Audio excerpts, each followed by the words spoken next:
Lepo zdrav in dobrodošli na še enem liveu Kripto dnevno. To je live, ki ga imamo vsak dan ob 9 zjutraj na Patreonu. In če to spremljate kasneje preko YouTubea in se mi želite pridružiti v živo, so povezave spodaj v opisu in pripetem komentarju. In če to spremljate kasneje, se ne pozabite naročiti na moj kanal, da ne boste kakšnega posnetka tega livea zamudili. Poleg tega se pa priporočam tudi za kakšen všeček, seveda, če vam je tole všeč, in pa da tudi dodatno požene algoritem, da si ogleda čim več ljudi. In pa ne pozabi tudi komentirati spodaj. Danes je torek, 2. junij, in imamo kar zanimive novice, predvsem kar se tiče Strategy-ja in pa Michaela Saylorja. Tukaj lahko vidimo ta prva novica. Strategy je prodal Bitcoin, ampak trenutno samo 32, pa poglejmo si, kaj pravi ta novica. Podjetje Strategy, ki ga vodi znani Bitcoin zagovornik Michael Saylor, je prvič po letu 2022 prodalo del svojih bitcoinov. Podjetje je prodalo 32 bitcoinov v vrednosti približno 2,5 milijona dolarjev, pri čemer naj bi sredstva uporabili za izplačilo dividend imetnikom prednostnih delnic. Čeprav gre za zelo majhen del njihove celotne zaloge, ki še vedno presega 840,000 bitcoinov, je novica močno odmevala v kriptoskupnosti, saj je Saylor dolga leta zagovarjal filozofijo nikoli ne prodaj. Trg je potezo razumel kot pomemben simbolni premik, zaradi česar je delnica podjetja po objavi tudi občutno padla. Kot smo prebrali, je bila že prej ena prodaja in to je bila leta 2022. Ampak kaj zdaj to v bistvu pomeni? Dajmo si pogledati, tukaj imamo še eno novico na to tematiko. Prodaja bitcoinov je sprožila tudi širšo razpravo o vrednotenju tako imenovanih Bitcoin Treasury podjetij, katerih glavna strategija temelji na kopičenju bitcoina.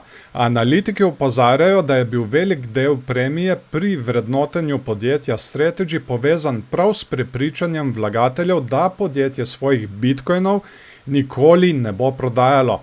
Zdaj se pojavljajo vprašanja, ali bodo vlagatelji takšna podjetja v prihodnje ocenjevali drugače, ali bi lahko tudi druga podjetja začela prodajati del svojih rezerv za financiranje poslovanja ali izplačilo obveznosti. Kljub temu Strategy ostaja daleč največji korporativni imetnik bitcoina na svetu. Kaj pa vi mislite, kaj pomeni ta prodaja? Kar komentirajte spodaj pod videom. Zdaj, včeraj smo imeli od Saylorja eno objavo, kjer naj bi na Twitterju objavil Working Better. Marsikdo je mislil, da s tem namerava na nove nakupe. Bomo videli, če se bo zdaj tole tudi uresničilo, če so v planu morda novi nakupi in je bila to le manjša zaloga bitcoina, ki je bila prodana za nadaljevanje plana. Pa pojdimo naprej, imamo še dve zanimivi novici. Stablecoini prevzemajo plačila. Kriptokartice zabeležile 230% rast. Torej, stablecoini vse hitreje prodirajo v svet vsakodnevnih plačil, kar potrjuje tudi izjemna rast uporabe kriptokartic. Po zadnjih podatkih se je obseg uporabe takšnih kartic povečal za približno 230%, pri čemer uporabniki vse pogosteje uporabljajo stablecoine za nakupe in plačila v realnem svetu. To kaže na premik kriptovalut in zgolj špekulativnih naložb v praktična finančna orodja. Analitiki menijo, da se prav stablecoini zaradi stabilne vrednosti trenutno eden najpomembnejših mostov med tradicionalnim finančnim sistemom in sistemom kriptovalut. In potem imamo še eno tako zanimivo novico, ki se zadeva Polymarket. Googlov zaposleni naj bi iz skrivnih podatkov ustvaril milijonski dobiček na Polymarket. To je zelo zanimivo zaradi tega, ker se zadeva pač podatkov, ki jih mi vsi dajemo Googlu. No, veliko pozornosti je pritegnila tudi zgodba o Googlovem programskem inženirju, ki naj bi z uporabo internih podatkov ustvaril več kot $1 milijon dobička na platformi Polymarket. Po navedbah preiskovalcev naj bi imel dostop do informacij o najbolj iskanih osebah in temah v Googlovem iskalniku, nato pa te podatke uporabil za sklepanje stav na decentralizirani napovedni platformi. Primer je sprožil vprašanja o zlorabi notranjih informacij v svetu kriptovalut in napovednih trgov, hkrati pa kaže, kako dragoceni lahko postanejo podatki v času, ko se vse več finančnih aktivnosti seli na blockchain.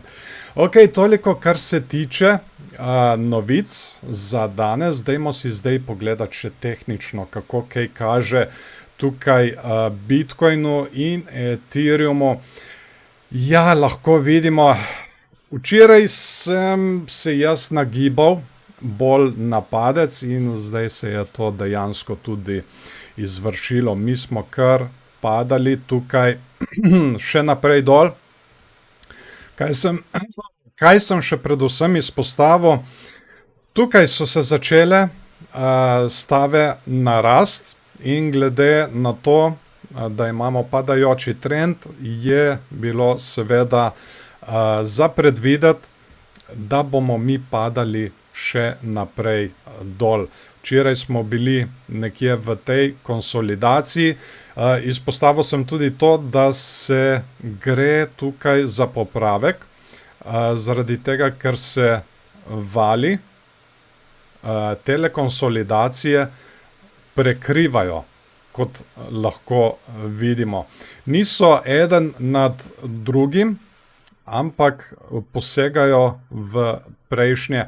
In to ponavadi nakazuje na popravek, na konsolidacijo, popravek seveda, in potem naprej nadaljevanje padanja, ki smo ga imeli prej.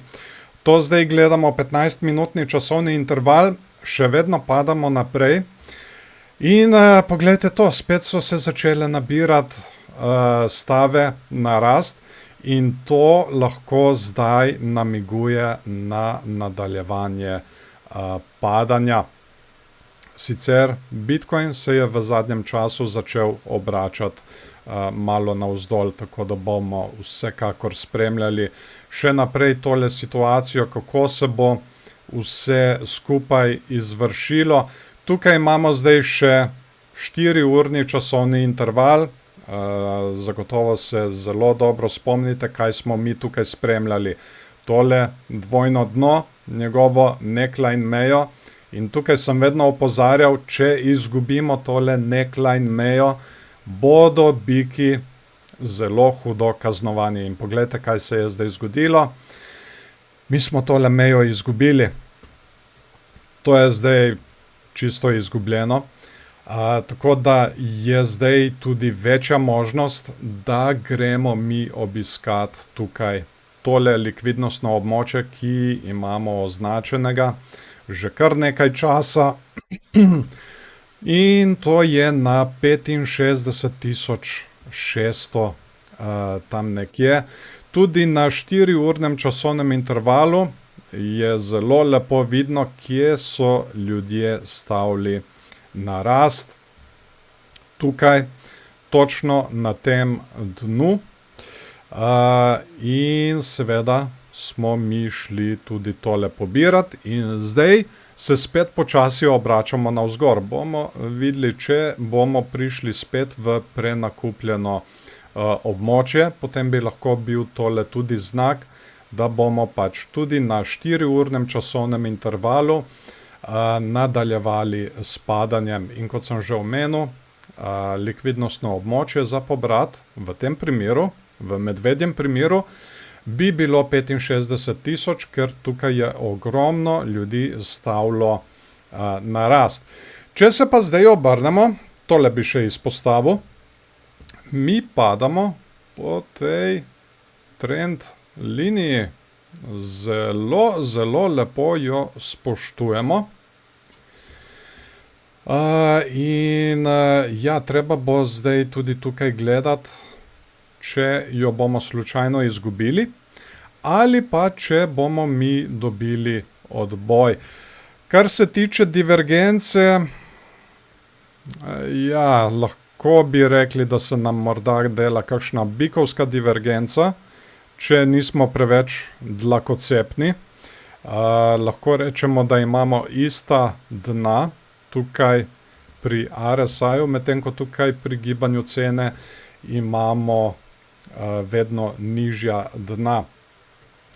Kar bi jaz zdaj čakal, je, če mi dobimo odboj od tele trend linije, potem bi lahko mi šli naprej gor. V nasprotnem primeru, če pa mi tole izgubimo, ja, potem je pa pač bomo padali naprej dol tukaj nekaj. Predvsem bo treba spremljati zdaj tale indikator, če bodo ljudje postali preveč pozitivni, če mi zdaj dobimo neke vrste odboj in bodo ljudje postali preveč pozitivni, kakšna skrita medvedja divergenca, potem bo to vsekakor pokazatelj, da bomo mi padali še naprej dol.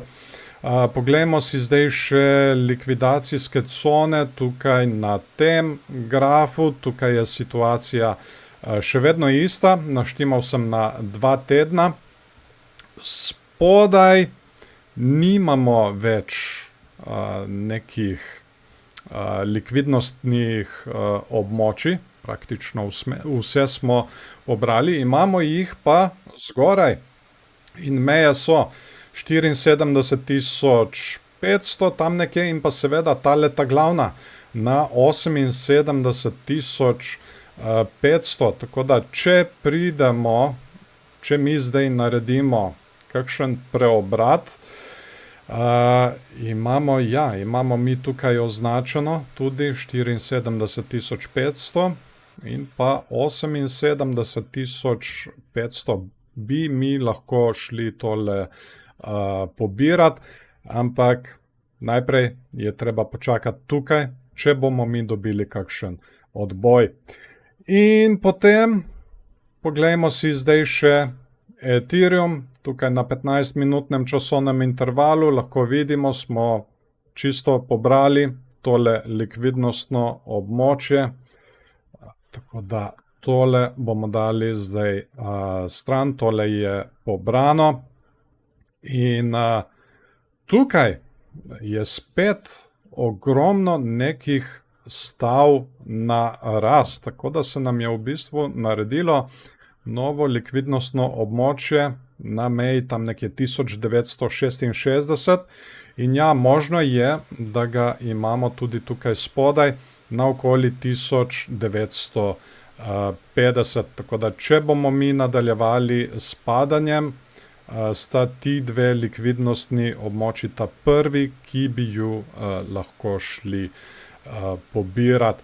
Poglejmo zdaj še 4-urni časovni interval, kaj se kaj tukaj dogaja. Tudi tukaj tale naraščajoča meja, ki smo jo imeli, je zdaj komplet izgubljena. Tukaj smo jo testirali kot odporno, bili zavrnjeni in smo padli naprej dol. Zanimivo je pa zdaj to, mi smo zdaj naredili še eno nižje dno. Bom jaz tole tako označil. Še eno nižje dno smo naredili, medtem ko tukaj RSI je pa naredil spet višje dno. Torej, tale naša bikovska divergenca se nadaljuje in bo treba zdaj spremljati, če bomo mi prišli do izvedbe, morda v tem tednu ali pa naslednjem. Zdaj, kar se tiče časa, tega nihče ne more podati točno. In v tem primeru, kje vse so stavili na padec, ja, tudi tukaj, bi lahko mi šli pobirati stop losse vseh teh ljudi, ki so stavili na padec, torej tukaj na okoli 2050, pa potem tukaj so vse stavili na padec. Ogromno je stav na padec pri Ethereumu in še vedno mislim, da bi lahko prišlo do kakšne velike kazni teh medvedov, ampak bo treba očitno še malo počakati. Potem naslednje likvidnostno območje na 2150, pa tudi tukaj naprej gor imamo seveda še naslednja likvidnostna območja 2220 tam nekje in pa tudi tukaj 2003, to imamo še označeno odprej, torej 2320, 2400, 2450. Ogromno je likvidnosti pri Ethereumu od vseh tistih, ki so stavili na padec.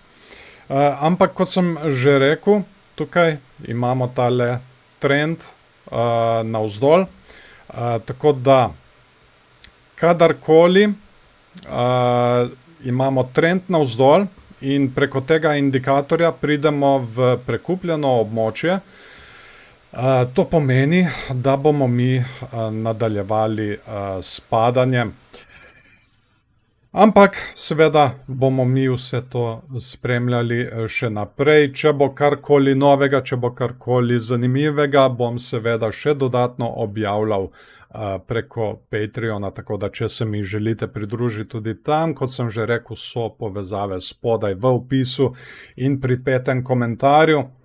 Poglejmo si zdaj še Nasdaq, meni je to zdaj že naravnost smešno. Tukaj mi je tale kanal izginil, pa ne vem zakaj. Nasdaq enostavno raste tukaj naprej gor, mi smo zdaj že na 30.500, tam nekje, in praktično ne kaže kakšnega signala, da bi začel s kakšnim padanjem.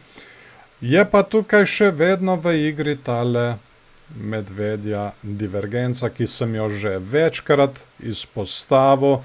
Imamo vrh in pa višji vrh v gibanju cene, medtem ko tukaj imamo pa vrh in pa nižji vrh.